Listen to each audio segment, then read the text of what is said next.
వరంగల్ జిల్లా నర్సంపేటలో విద్యుత్ కాంట్రాక్ట్ ఉద్యోగులు సమ్మెకు దిగారు.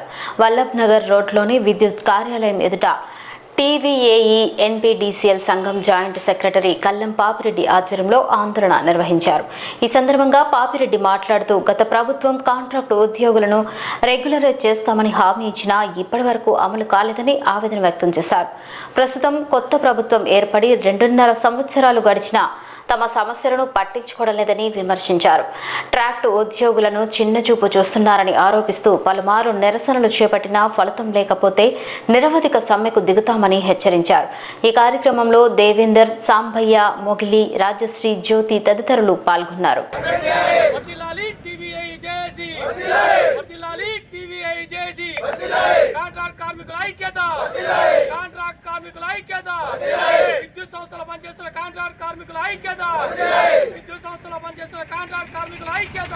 జేఏసీ ఆధ్వర్యంలో విద్యుత్ సంస్థలో పనిచేస్తున్న సుమారు 25,000 మంది వివిధ కాంట్రాక్ట్ కార్మికులను తక్షణమే రెగ్యులరైజ్ చేయాలని, పూర్తి స్థాయిలో రెగ్యులరైజ్ చేయాలని మేము దశల వారీ ఆందోళన కార్యక్రమాలు చేశాము.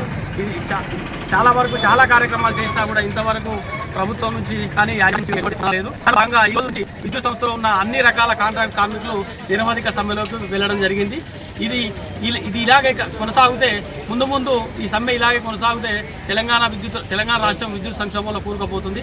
కావున ప్రధాన సంఘాలను పిలిచి, విద్యుత్ సంస్థలోని ప్రధాన సంఘాలను పిలిచి యాజమాన్యం కానీ ప్రభుత్వం కానీ చర్చలకు సానుకూల వాతావరణం కల్పించి మమ్మల్ని అందరినీ కూడా తక్షణమే రెగ్యులరైజ్ చేసి ఈ సమ్మెను నివారించదలసిందిగా మేము విద్యుత్ సంస్థలను యాజమాన్యాన్ని వేడుకుంటున్నాము. ప్రజా డిమాండ్ కన్వర్షన్, పూర్తి స్థాయిలో కన్వర్షన్. గత ప్రభుత్వం చేసిన నిర్వాహకం వల్ల మేమందరం కూడా రోడ్డున పడాల్సిన పరిస్థితి వచ్చింది. ఈ ప్రజాప్రభుత్వం కూడా మేము అధికారంలో రాగానే మీకు చేస్తామని ఎన్నో సందర్భాల్లో మాట ఇచ్చడం జరిగింది. అయినా కూడా 2.5 సంవత్సరాల వరకు ఇంత వేచి చూసాము. అయినా కూడా ఇంకా ఓపిక నశించింది. మేము సమ్మెకు వెళ్ళడానికి వివిధ రూపాల్లో నిరసన కార్యక్రమాలు చేస్తూ ఆఖరిగా సమ్మెకు వెళ్ళడం జరిగింది. ఈ రోజు నుంచి సమ్మె కొనసాగుతుంది. ఖచ్చితంగా అందరూ కార్మికులు కూడా సమ్మెలో పాల్గొన్నారు. కావున యాజమాన్యం మానవతా దృక్పథంతో యాజమాన్యం కానీ ప్రభుత్వం కానీ చర్చలకు పిలిచి దీనికి ముగింపు పలకాలని మా అందరి తరఫున కూడా వేడుకుంటున్నాము. దయచేసి ఈ సమ్మెను నివారించి ఈ సమస్యకు పరిష్కారం చూపిస్తారని మేమందరం మీ తరఫున ప్రభుత్వాన్ని యాజమాన్యాన్ని వేడుకుంటున్నాము. పేరు Papireddy sir, TVAE JAC joint secretary NPDCL committee. ఎక్కడ ఏరియా ఎక్కడ మీది? నర్సంపేట తరఫున మేము ఇక్కడ సమ్మెలో కూర్చున్నాము. విద్యుత్ బిల్ కలెక్టర్ను నేను. నా పేరు రాజశ్రీ, నేను నర్సంపేట మాది.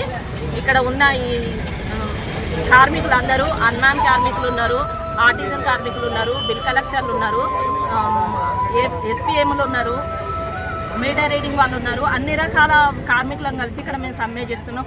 గత ఒక 3-4 నెలల నుంచి మేము దశల వారీగా సమ్మె చేస్తూ వచ్చినాము. ఎవరు ఏమాత్రం గవర్నమెంట్ కానీ ప్రభుత్వం కానీ యాజమాన్యం కానీ ఏమాత్రం స్పందించట్లేదు. నిన్న పెద్ద ఎత్తున మేము అక్కడ ధర్నా చేసినాం. Hanamkonda SPDCL, NPDCL, CMD office ముందు నిన్న పెద్ద ఎత్తున ధర్నా చేసినాం. ఎర్ర టెండర్లు అయినా కూడా మమ్మల్ని ఎవరు ఇప్పటి వరకు కూడా యాజమాన్యం కానీ ప్రభుత్వం కానీ చర్చలకు పిలవలేదు.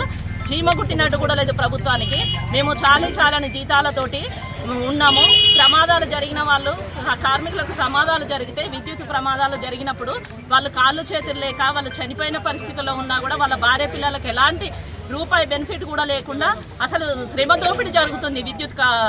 విద్యుత్ దాంట్లో శ్రమ దోపిడీ. ఒకప్పుడు మాకు 15-20 వేల జీతం వచ్చేది. ఇప్పుడు కాంగ్రెస్ గవర్నమెంట్ ఉచిత గృహజ్యోతి పథకం పెట్టడం వల్ల బిల్ కలెక్టర్లకు 1000-2000 జీతం వస్తుంది నెలకు. 1000-2000 జీతంతో మేము ఎలా బ్రతకాలి? ఇది గవర్నమెంట్ని మేము అడుగుతున్నాం. యాజమాన్యం కానీ ప్రభుత్వం కానీ ప్రజాప్రభుత్వం అని చెప్తున్నాడు కదా. నిరసనల ద్వారా మా పరిస్థితి మేము రేవంత్ రెడ్డికి చెప్పుకుంటున్నాం. మీ ద్వారా రేవంత్ రెడ్డి ఇప్పటికైనా స్పందించి మా పరిస్థితులను మార్చాలి, మా జీవితాల్లో వెలుగులు నింపాలి. మేము దిక్కుతోచని స్థితిలో కనీసం మేము గొంతెమ్మ కోరికలు కోరుకుంటలేము.